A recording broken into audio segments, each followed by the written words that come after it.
husband or the man's job to take care of the pregnant woman and unborn child? Like, and how do we extinct your gene? Because your genealogy is, women are supposed to be treated like soft, delicate, beautiful creatures of God, goddesses. You know, we grow humans, we grow entire people, and then we give them love even when they have boogers or vomit or blood on themselves. And like, it doesn't affect us. Mothers and women are like a special breed of people, like beautiful people. So I don't know. I could have gone and gotten my own pineapples and used the restroom indoors, which I love doing. Xavier poops in bags outside. I poop only indoors. So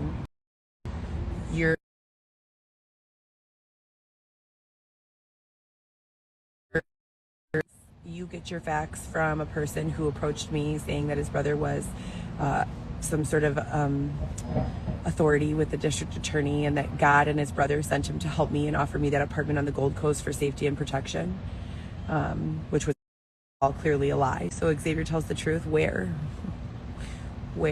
Xavier doesn't talk to anyone. Xavier's actions tell lies. His intentions are always to take care of me, but then through some sort of external malicious third party, things start, taking place. You will be caught. I believe in God. I believe in good, and I believe that in the presence of evil, good will always win. Always. That's what I believe. So Xavier and I are married in a monogamous relationship where we both respect gender roles, and he's honest with me and I'm honest with him, and the relationship started as a result of some fucked up circumstances. Very scary. I feel like it was almost forced, but now it's too late because I fell in love with him. So that's it, and I'm pregnant. And like I said before, God doesn't give people children who he doesn't think deserve children. God doesn't make mistakes. You people do. I do. God doesn't. The twins were passed away at 18 weeks. I wanted to literally have like the longest term birth control that was possible. I got the shot. It's 3 months. Depo, even though I already got pregnant on it, I got pregnant on it again. It was an arm shot. I always take giving my injections in my tent. I think I still have a dose of it in my bag in case anyone's looking. Not that I'm selling Depo-Provera on the black market or anything. I'm just kidding. The point is, you guys, the babies passed away December 26th, and I struggled to allow myself to accept that I was even pregnant because it was just the wrong time in my mind. But it's not about my timing, it's about God's timing, and that's never been more clear than ever, given the fact that I'm pregnant again and about to have a healthy baby, So I don't know where Xavier's at. He said that he would be back in 10 minutes, and he's not. He locks me inside of the tent when he goes so that no one hurts me. I have been attacked multiple times. Someone ripped the wall off of our tent and kicked me in the face. I report it here because I've already filed so many police reports that they don't do anything about to even give a fuck about that anymore. I probably have close to, like, no exaggeration, 200 online police reports filed without a joke. And how many times have I sat down? Hi, baby. Hi. Good morning. Mommy is doing a live. We're talking about Daddy and where he went. He was supposed to go get us pineapples and fruits and scrambled eggs and some water. And that was an hour ago, and he hasn't been back. What are you doing? I already texted your brother and your sisters. I said, have a good day. I said, your brother is getting so big in my tummy, I don't know if I'm going to be able to take the walk out there to drop off the groceries. I'm definitely going to come at least once this month on the Metra. But I don't want you to be born early, little baby. I hope your brother and sisters understand, they're kids, so I'm sure they do, but at the same time, it's like they've been affected by this tremendously as well. It's been 4 years. when we finish her live. So anyways, at the end of the day, I don't want to be involved in any of this exposing.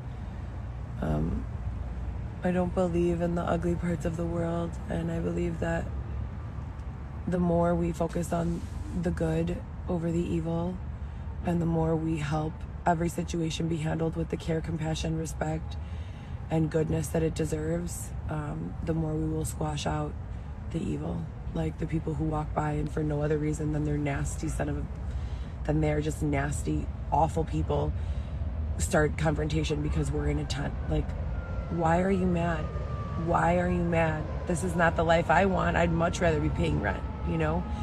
God handles all of those really hateful, abusive, nasty people. And so it's not our job to do so on earth.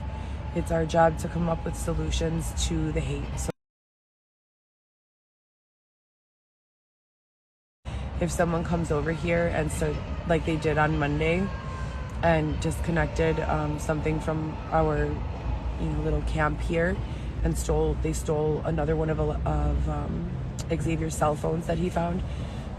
We found like 5 cell phones over the last year. Well, didn't find them. Will gave me one, an iPhone 8 that I got $50 for at the iPhone Recycle ATM.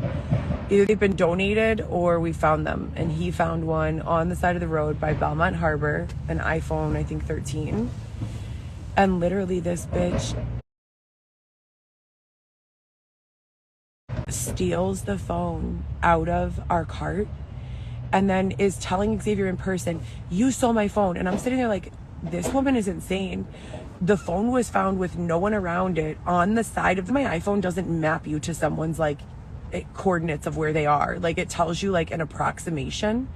We're at Mariano's and she goes directly up to Xavier and she's like, you stole my phone. And Xavier's like, no, I definitely didn't. And she steals the phone out of our belongings, which is in itself a felony. I didn't go in her house and break and enter into her house and steal her belongings, ours. So it's just been situations like that where it's like, God handles those, you know? We don't even have to speak for those. We don't even have to speak for those. I'm using it as an example for you guys to show you how much hatred there is. How would I handle a situation like that other nasty girl who came over here and like pulled out the outlet and was like, I pay rent and I'd love to live in a tent. And I was like, really? Well, if you'd love to live in a tent, then as an ER nurse, I'd do much better than you anyways. And I'll pay the rent and you can come live in this tent. And like, she's just so hateful and like wanted to fight and was drunk. So there was really nothing. The best way you can handle that situation with love is to just let the person get away from you. And then just plug the plug back in. You know what I mean? Like these people are searching desperately for attention, it seems, and involving themselves in situations that they require attention, but not the way they're handling it.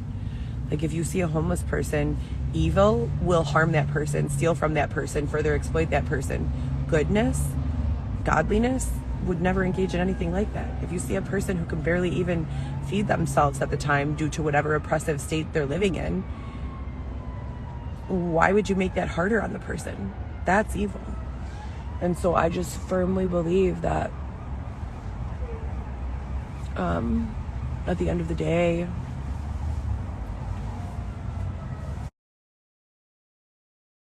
good will win, as it always does, and God will win. And the people who are editing my photos and videos and making my tooth look bogus and being mean and nasty and hypocritical and judgmental and rude and abusive,